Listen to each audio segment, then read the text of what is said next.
Hello, wonderful listeners. Alex E. Telander here, creator and writer for Ostium. So, I've got good news and bad news, and I always go with the bad news first, so here we go. It's looking like Ostium Season 6 won't be coming out until 2022, hopefully in January. Due to COVID and a number of other factors, including the fact that my family will be welcoming our second son into the world in December, things got pushed back. But I'm really hoping for early 2022. And there will be an announcement towards the end of August about something we're going to be doing with Ostium Season 6. Okay, now for the good news. Because it's going to be a while before you get new content here, and as you know, I'm a big fan of releasing extras, you're going to start getting the Behind the Ostium series. Until now, this has only been available on our Patreon, but I've decided to start releasing it here on our main feed to keep you entertained until you get new episodes of Ostium. Now, if you want to get access to the entire series, get ad-free episodes, and help support the Ostium Network, you can join our Patreon at the $5 tier and above and get access right now to over 40 episodes of Behind the Ostium. Okay, that's enough chit-chat for me. So here's the first episode of Behind the Ostium. Enjoy. Hi, I'm Alex C. Telander, and welcome to the debut episode of Behind the Ostium. This is my effort to do a kind of behind-the-scenes type of thing, showing what's going on behind Ostium, how I came up with it, playing around with lots of things. I got the idea originally from Mike Troop, who on the Earth Collective, who did a similar thing there, which I really liked, so I wanted to try to do the same thing. And if you guys want another podcast that is kind of like Ostium and you enjoy, definitely check out the Earth Collective. So this first part one, is the kind of the origin story. I'm going to be talking about how I came up with the Ostium, where it came from. And it kind of started in about 2013 or so, when I first started getting into podcasts. I started with Welcome to Night Vale, started binging through all those episodes, and then I moved on to the Black Tapes, The Message, and Limetown. Those were kind of my first starting podcasts. And as I was listening through all those and really enjoying the stories and the medium, it started me thinking that maybe I could try this. I'd been writing for decades, doing novels and short stories, and trying this new medium, I thought, that could be an interesting enterprise to try, see where that might lead. So I came up with started developing an idea, and I already had in mind a good friend of mine, Chris Fletcher, who does the voice of Jake Fisher. I already had him in mind as a voice, because we've worked together in the past, doing a few different things, and he used to have a online webzine type audio thing where he would do recordings, and I worked with him, and he did one of my short stories, and we recorded it together. And he just had a really good voice. So I knew in the back of my mind, one, I wanted to work with him together because we're really good friends. And two, he had a good voice for this type of thing. So that was kind of in the back of my mind before I even got started coming up with Ostium. It came from just starting with an idea. I just kind of wanted something to kick off from. So that's where this town came into my head. A town in Northern California, far away from everything else. And the key to it really was there's no people there. That was my starting point. Really, in my head, I saw that road sign with the name Ostium out in the trees in the middle of nowhere, the name Ostium, the elevation, and then the population 0. And that was kind of my jumping off point for a starting mystery of, well, it's a cool little sign, but what does it mean? Why is it there? And then that led to me building on it and developing it more, and then leading then towards the town and what was in the town, what was in the building, what are the buildings like, what's going on in there, and kind of just letting it all develop and fall into place that way. I did start emailing with Chris. I actually did a little research on this because I've kept every email I've ever sent. Thanks to Gmail, I keep every email I ever send. And so I've kept all these emails with Chris going way back, and I kind of pulled some of them, which I thought would be fun to kind of read here.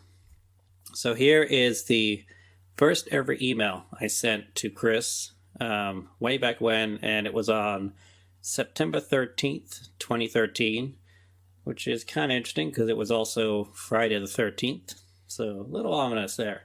Anyway, so here's what I said. Hey Chris, I've kind of got this idea to do a podcast together. There's this awesome podcast which you can get through iTunes called Welcome to Night Vale, which is about a weird town where weird things happen, all done through radio news reports. I really recommend it. You should totally check it out. Anyway, give that a listen and let me know what you think. It really inspired me, and I have a little developing story idea. Something like 1,001 Nights for a specific town where there are weird, unusual things. My thinking is I would write it and you could read and record it, and we can have a bit of back and forth for editing and improvement. But you have a great voice for podcasting, and then we can add some ambient music in the background and make it something really cool and popular. And with our long distance apart, I figure this is something that we could achieve. Chris lives about an hour and a half away from me, so we're not too close. So let me know what you think, and maybe we can get something started. So that was kind of my first email I sent to him. I did one, 3 days later, on the 16th. Also working on the concept for the podcast. It's going to be called Ostium, and I was thinking since it opens up to having many numerous episodes, and if it becomes popular, hopefully going for a long time, of opening it up to the Moat group. That's our writing group we had at the time, to see if Georgia and Jonathan might like to contribute episodes. Once I have the concept pretty structured and making sense, I'll send it along to you. Now, Jonathan's just an old friend of mine, and Georgia was one who was in that group, and that is the Georgia McKenzie, who went on to play the harmonica. So, even back then, I had it in the back of my head. And then it looks like I spent about a good year, just playing around with stuff. I think doing a lot of other writing stuff in the meantime. I was working on novels and things like that, so this was getting worked on, but not as a main thing. So the next important email I have from him, to Chris, is from August 22nd, 2014, so almost a year later. Hey Chris, remember at the beginning of the year I mentioned to you about a podcast idea I wanted to do about an ongoing episodic story like Welcome to Night Vale, which has become so popular through iTunes? Well, I threw a script together for the first episode earlier in the year, and now I've finally got back to working on it a bit. So I wanted to send it along and find out what you think. Oh, and incidentally, so the first script for episode 1, it wasn't called Population Zero, it was called A Sign with No Person. Which, conveys the point, but is not a great title for an episode. So that's why we later on, Chris actually ended up coming up with Population Zero, and we had a brief discussion about changing the name of the podcast to that, but we stuck with Ostium, but the first episode was called Population Zero. And here the email continues. Here's my plan. We start doing a podcast called Ostium. Once you read the script and see the notes below, you'll understand. Like Night Vale, it'd be a monthly or bi-monthly ongoing thing. My plan was to write the scripts, then brainstorm and edit with you, and then have you record them. We'd also come up with a main music theme for the show, have some atmospheric music doing as well, and have you read the script and act it out, since you have a good voice for that. So attached is a script for the episode, which is still in first draft. Take a read through, let me know what you think. I want this to be an evolutionary process with back and forth between us after my initial writing to make it more dramatic and creative and interesting, so I welcome all critique and input. Down the road, I'm also thinking of adding more characters and therefore more voices. I was thinking I could possibly do one, and maybe Georgia too, and she could be able to contribute with writing also. I could also give you lots more info about my ideas and plans for the podcast, but kind of want to leave that up to your imagination for now. So below are my few notes that I've made about the show, though there are, of course, lots more forming in my head too. So read through these, read the attached script, and then let's go from there.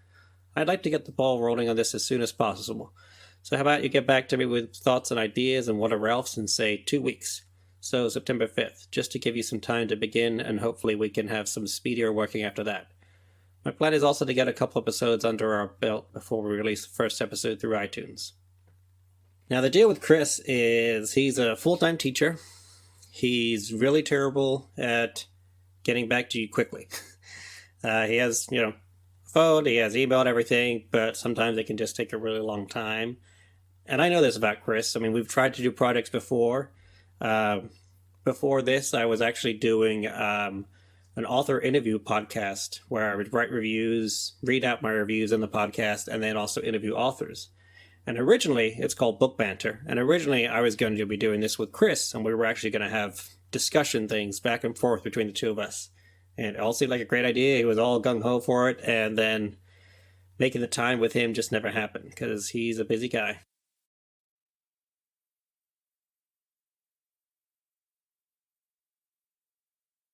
So even though I put this out here, I was probably in the back of my mind pretty certain it might not work out. Even though I had all this back and forth intentions of working with him, editing through him, and then with Georgia eventually too, I knew it also might be a thing that might fall through. I mean, I've learned working with Chris to not be set in stone on a lot of things. And I'm okay with that. I adapt easily and I'm fine with it. And I'm happy taking on more of the work, really, and having him do what he needs to do. And I'm very happy with how it's turned out with Ostium. So now we have, let's go over some of the notes here. So these are the notes I gave to Chris in that email, which is your kind of a really rarely seen beginning ideas I have about Ostium, as it was just, I had the first episode, I think, mostly done in a first draft form, so there's, still a lot of work to be done on it. Here we have a lot of the, some of the beginning ideas I had. So here are the notes. Ostium is not your ordinary town. Those who visit Ostium tend not to leave, at least not through the way they came in. The layout of the town of Ostium seems quite ordinary, with a grid layout downtown area, shops and banks and a movie theater, parks and community buildings. As you leave the downtown area, it turns into mostly residential that starts off fairly concentrated, and as you move further out in concentric zones, it becomes less concentrated, more rural, with fields and a forest and some sparse housing, along with some strange, unmarked buildings. There's also a water tower with Ostium printed on the outside. There's no water in it, but there is a ladder that goes up it, leading to a small door in its side. Huh. I didn't know I wrote that original note there about there not being any water in it. It's always been in the back of my mind what that door up to the water tower would lead to, and I know I've hinted at it in one or two episodes. If you open that door, does water come pouring out? But I guess I made a note here that there isn't any water. Interesting. It seems a little strange that all the streets are named in Latin, that any signs and signs on the building are also in Latin. Yeah, I remember this. My original intention was to have all the numbers on the doors be in Latin, which was a cool idea, but when it came to it and when it turned out I was going to have hundreds of doors, it wasn't very feasible. I don't think I wanted to do all that research work into making sure I got it all right and then how it would come across in an audio medium. The really strange thing about Ostium is that each door never leads to where one would expect. It always takes the person to somewhere else. It may not be into the room or home or building they're expecting, but it always takes them to this other location for a reason. Interesting. So I hadn't quite worked at the time travel angle there yet, but it kind of hints at the connections all the doors seem to have to Jake. Once the door is opened, it can take them anywhere in space and time. The door might open to another building in the town, or perhaps one of those strange buildings on the outskirts of town, like that old barn that appears to have no doors on it anywhere. Gotta keep that in the back of my head. That's kind of a neat little idea. Or it can take you into the past, or into the future, or to the moon, or Mars, or to another dimension, an alternate Earth. The limits are endless, but the constraint is that the doors always take you there for a reason. Yep, I think I had that there. Time travel gives you endless possibilities, which can be good, but can also be dangerous, because you can just be going anywhere for no reason at all. You've kind of got to be able to constrain yourself to have a reason for where you're going, otherwise it just becomes endless and you're kind of lost. Ostium is now a ghost town. No one lives there, but it is clear that the town has a lot of history, and at some point did have a sizable population. Over time, listeners will begin to learn the history of the town through various means, such as discovering documents and information in the past and the future, and perhaps on a distant planet, and perhaps traveling back in time to a moment when it was inhabited. Okay, well, I've kind of hinted at these a little bit with the Ostium file that I do for you lovely patrons, and the Welcome to Your Door series I'm working on now. So I've been able to flesh some of this stuff out. I also have pages and pages of other stuff, of just ideas I had originally and throughout. One little tidbit I will give you is, originally I was thinking Ostium was either somehow tied or was part of Atlantis, and it was all going to link up with that. But that ended up not happening. But you never know, in the future I might go down that path in some other different way and use Atlantis in some version. So when I got started with the writing and starting to actually turn it into a podcast and writing the episodes, my plan in my head was always to have Chris do the recording, the voice work for Jake. And then I knew, he's a talented musician. He's really good, plays lots of instruments. I knew he'd be up for doing the music too. So that was another angle where I knew I wouldn't have to find someone else to get that or try and get other music in some way. I had a musician all here ready to do it, and he loves making music, so that worked out well. I did a little timeline here because I was looking through as I was going through the emails. I saw it was like a period of 3 years, basically, from beginning idea of wanting to start a podcast and do Ostium to actually getting most of season 1 done and actually getting it down and getting it ready for release. So the timeline I came up with was September 2013 is when I sent him that first email and started developing stuff. 2014, it seems like I spent most of the year doing a little bit on Ostium, but a lot of other stuff too. Again, I'm guessing it was novels and short stories and whatever else I was working on. Could have been also work taking over as well. And then in 2015, it looks like it was kind of a similar thing where I was doing some more writing, but again, lots of other stuff. I knew around this time I was also starting my current job working for the post office. So that, learning it from scratch and stuff, that would have been taking up a lot of my time too. And plus, whenever Christmas rolls around, it gets way more hectic and takes over, so I tend to stop writing a lot of times like that. But in the last few years now, I've been able to work around it and keep on writing. And then 2016, kind of halfway through May, June, is when I really start to see, starting to lay down plans with Chris, churning out the episodes, getting them ready, and getting them recorded. Now, for recording, I use Audacity. And the main reason I use Audacity is because I used to work on a project called LibriVox. It's a really cool project. The website is LibriVox.org. Basically, volunteers record out of copyright works for free. They're all up on LibriVox.org, and then you can download them and enjoy audiobooks this way. So you have a lot of Dickens, all these classical authors, Mark Twain, everything's up there that's out of copyright. H.G. Wells, Jules Verne, a whole bunch of that stuff. And I did a bunch of years ago, I did some of that work there, just enjoying recording and submitting some works up there. And that's when I got to play around with Audacity. That was their recommended program to use for recording. It's totally free. And I chose Audacity because I was already familiar with this program to use from LibriVox. And I found the cool thing with Audacity is it has a really wide range of things you can do with it.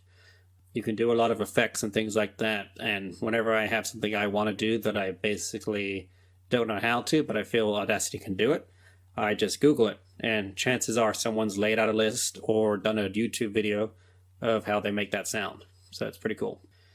Sound effects I knew about, or I found freesound.org, which is a great compendium of free sounds that people have just recorded of just about anything you can possibly need. And it's really awesome. And I'm really thankful for them to be able to provide this for free for all of us. A lot of other podcasts use it. And it's kind of funny when I hear a certain, I have, obviously with Ostium, there's a lot of doors opening and closing. And it's always funny to hear, I know I heard it in Bright Sessions. What else was I hearing it on? Girl in Space the other day, where you hear that same door sound of the opening and closing. And you're like, oh, I know where they got that from. In the season 1, I did actually do a bit of extra background music as well, because I didn't want to put too much on Chris for working, because again, he's a full-time teacher too, which is so much work as it is, that I pulled some background music to have in certain episodes and things, which I got from the freemusicarchive.com, I think it is, which again is another wonderful source where all these great people have made all this music across every genre you could possibly imagine. And they've all offered it up for free here. So it's really awesome. All right, so let's lead up to the release of Ostium, and then I think we'll be wrapping up part 1 of the origin story of Behind the Ostium. So back to 2016, everything was starting to take shape by then, and then coming into fall, that's when I started laying down a firm date of January 1st, 2017, which fell on a Sunday, and that's when I made the decision. That's when I wanted to start releasing the episodes on Sundays every other week. And come December, we had some teasers together. I had Georgia on at this point, because she'd already done with episode 5, starting with the introduction of Monica. And so she helped put the teasers together. We released those through December, all leading up to our release on January 1st, 2017, with episode 1, Population Zero, which I think lined up kind of nicely, that we were able to start it on the first day of the year, that way with the first episode of this new show. So what are we at here? We're at 20-odd minutes, so yeah, 21 minutes. I think that about wraps this up for part 1 of Behind the Ostium. Sorry if this one was a little bit rough. It's my first time doing anything like this. I usually like to have everything nice and scripted and follow the script, whereas here I got a few notes on here of what I'm going off of and the emails and stuff, but a lot of it's just me making it up on the spot, which I'm not used to doing at all. I'm a writer and I like to lay everything out. So sorry if this one's a little rough. I will try and edit it so it makes me look good. And I'll be doing more of these. I'm not sure how often, but more of these going through the successive seasons of Ostium. I plan on doing one on season 1, another one on the world building in Ostium, another one on season 2 and season 3 will be, and then I also plan to do a whole one on episode 20 of season 2. That was the finale where Jake goes back through time a lot of times into different places, and I wanted to kind of point all the little Easter eggs and things I put in there. If you guys have any suggestions or thoughts or things you'd like to see in these behind the Ostium, things you'd like to learn about Ostium, as long as it's something I can give out that won't affect the timeline later on and stuff like that, I'll be happy to talk about it and see what we can come up with and see what we can learn about it. All right, so thanks so much for listening, and I'll see you next time on Behind the Ostium.